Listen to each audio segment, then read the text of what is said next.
Hello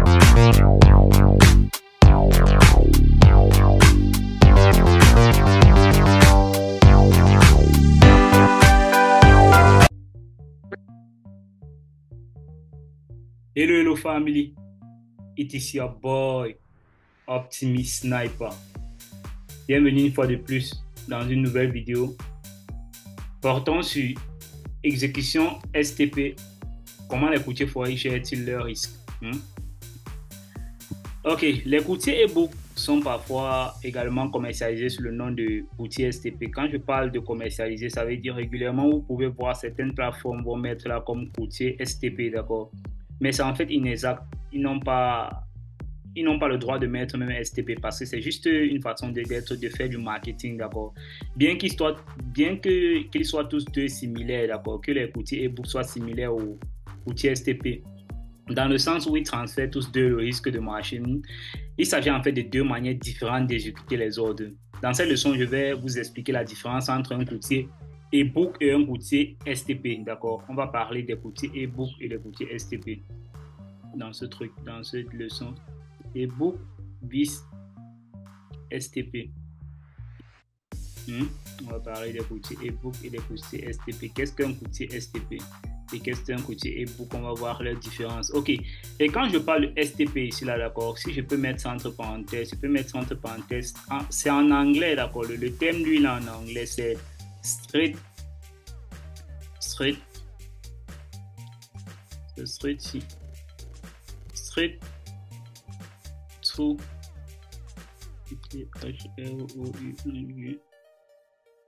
processing. Ça veut dire traitement direct, d'accord. Ça veut dire que eux ils traitent directement les ordres, ils envoient directement dans le flot du marché. C'est ce que ça veut dire, d'accord. Ok. En fait, ça, c'est un terme communément abrégé en STP, d'accord. Quand vous allez voir STP, vous allez savoir qu'il s'agit de Straight Through Processing. C'est une abréviation en anglais.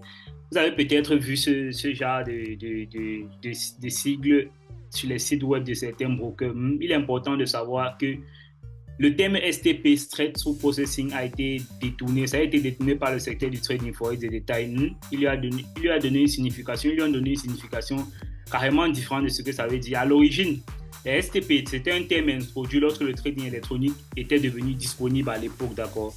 Il décrit juste la procédure utilisée par les entreprises pour optimiser la vitesse à laquelle traitent les transactions.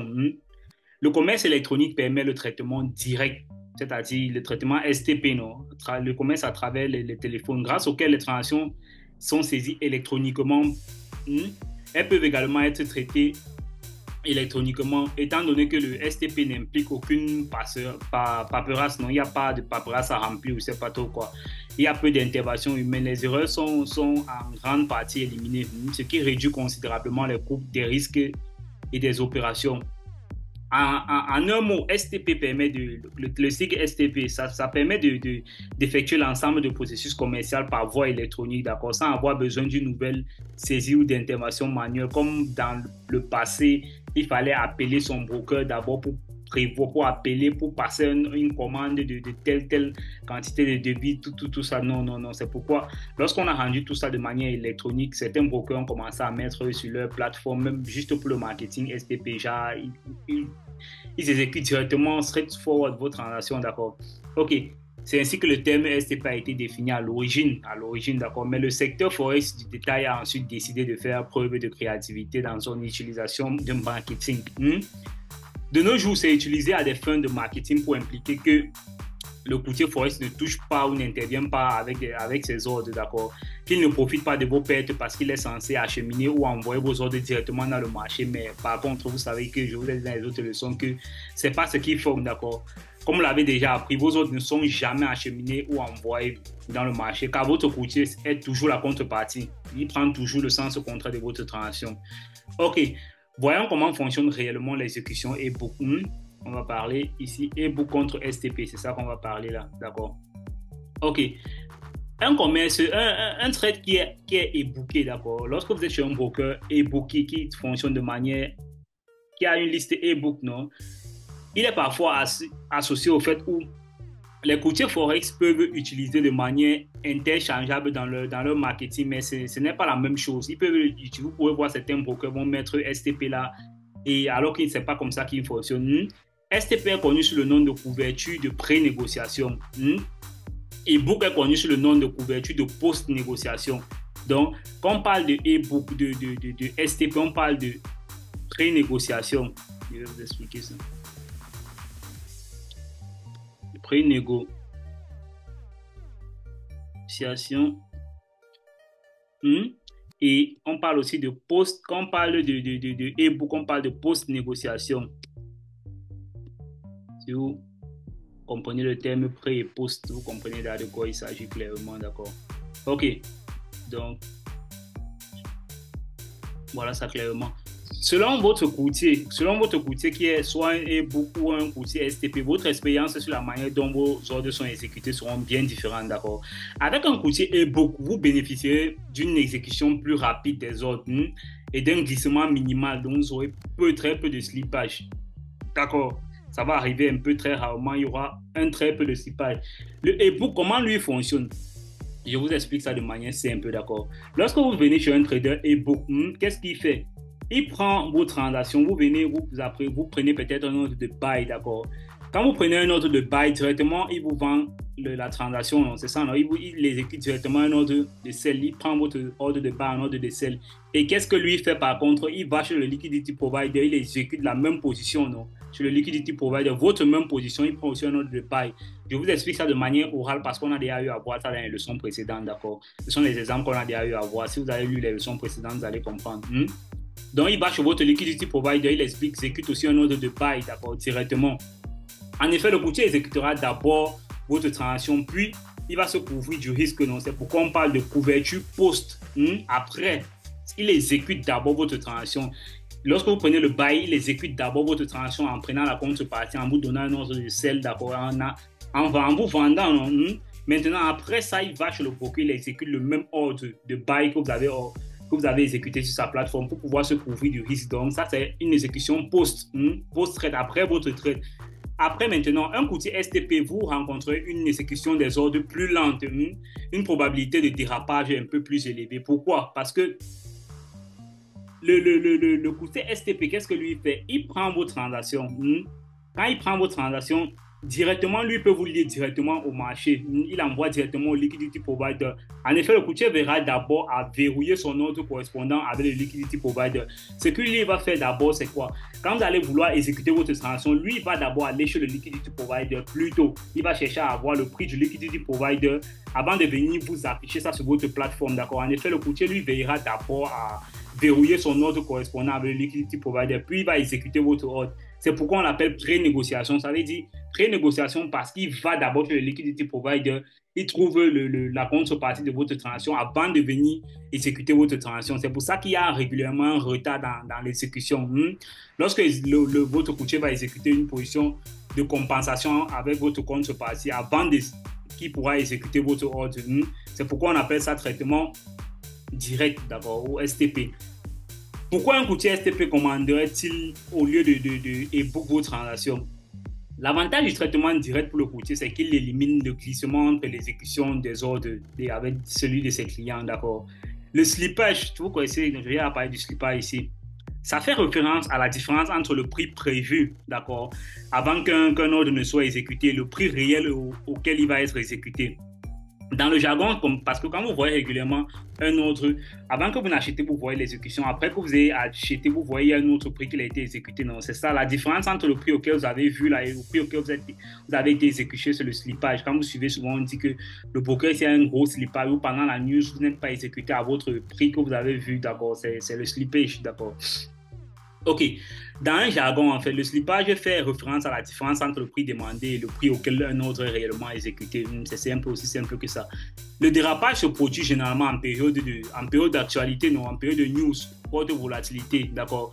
Il peut être positif, le slippage peut être positif ou négatif, ça veut dire il peut être en votre faveur. Vous pouvez décider par exemple d'acheter ici, là, il vient carrément un peu plus bas, d'accord, il est en votre faveur, ou il vient plus haut, ou il peut être négatif. Dans un marché en évolution rapide ou en cas de délai de transaction des ordres, le prix qui vous est présenté peut être en vigueur au moment de l'exécution de votre ordre. Cette différence entre le prix, c'est ce qu'on appelle communément le dérapage ou le slippage, d'accord.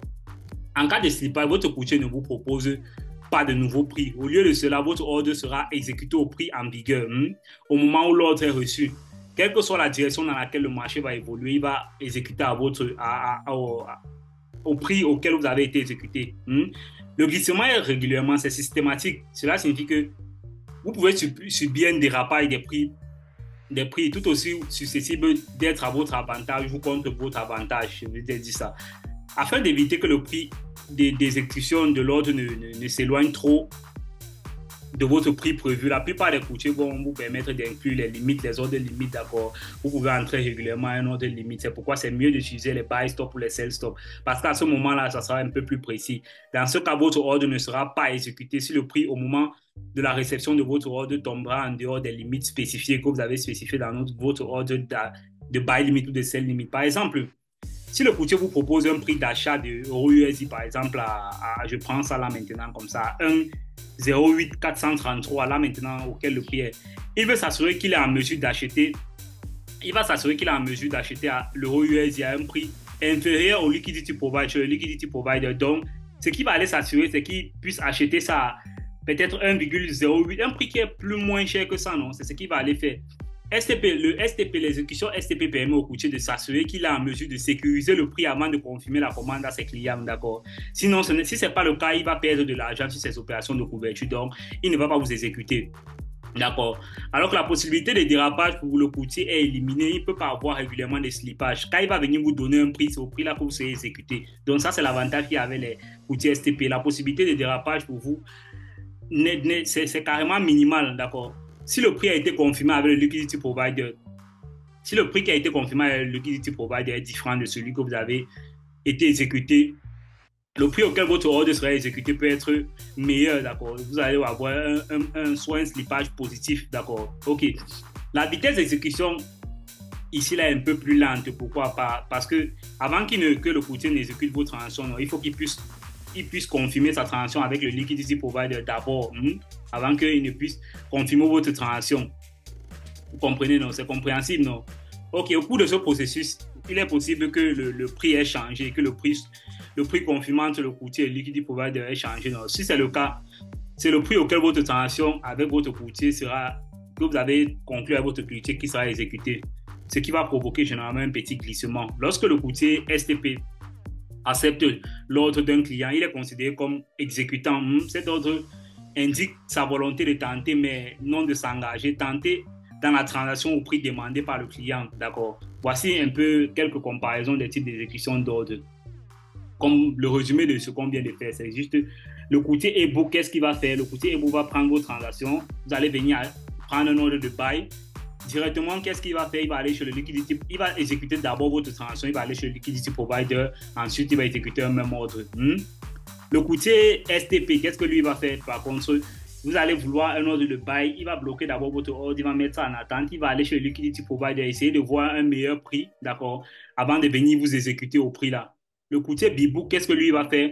Le courtier B-Book, lui, plutôt, il va prendre toujours la contrepartie de votre transaction. Une fois que vous serez en train d'acheter, lui, il va vous vendre. Lui, il ne gère pas le liquidity provider. D'accord. OK.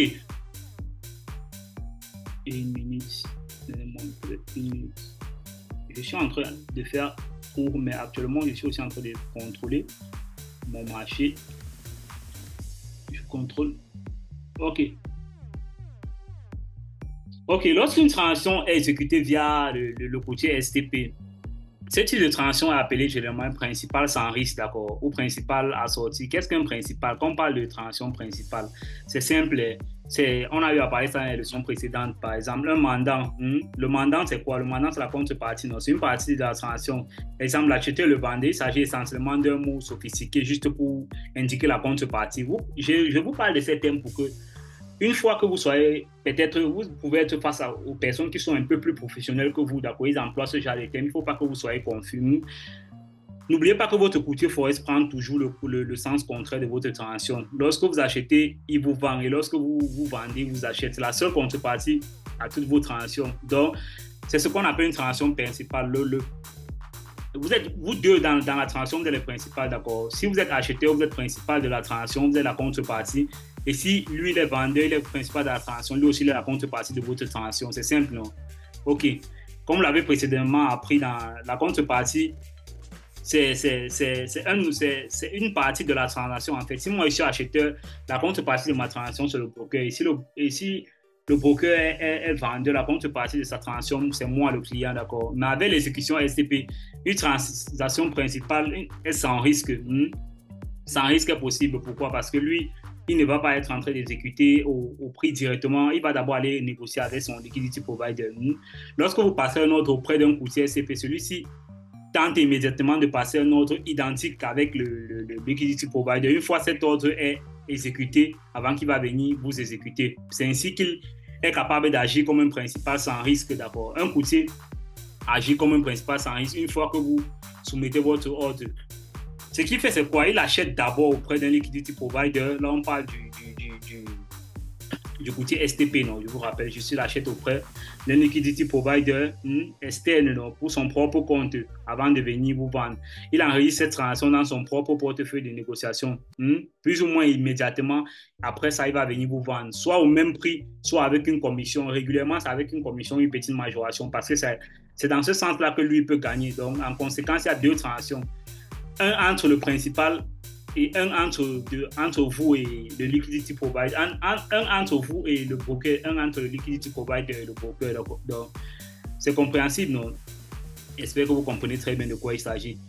Lorsque vous saisissez, vous saisissez un ordre de marché sur la plateforme de trading, votre courtier prend toujours le côté opposé de la transaction. C'est compréhensible, on a eu à parler de ça.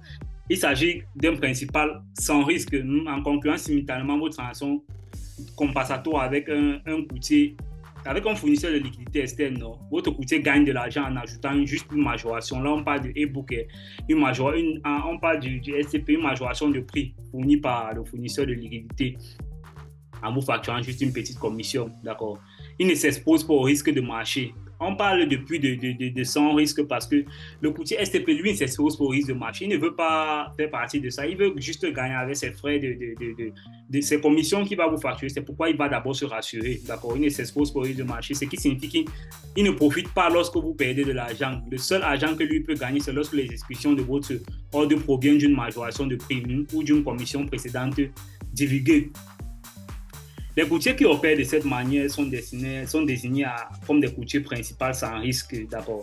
Vous pouvez vérifier si votre courtier est un consultant sur la liste d'enregistrement de son site web ou l'agence de régulation. Je pense que par rapport au... Hey, putain. Notre titre est parti où?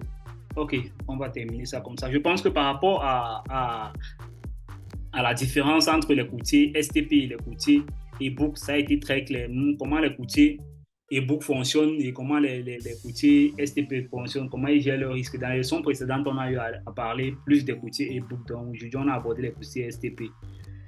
Pour ceux qui ont des questions, vous pouvez laisser en commentaire. S'il n'y a pas de questions, on va clôturer cette leçon comme ça et on se dit à la prochaine leçon. It was your mentor, Optimist Sniper.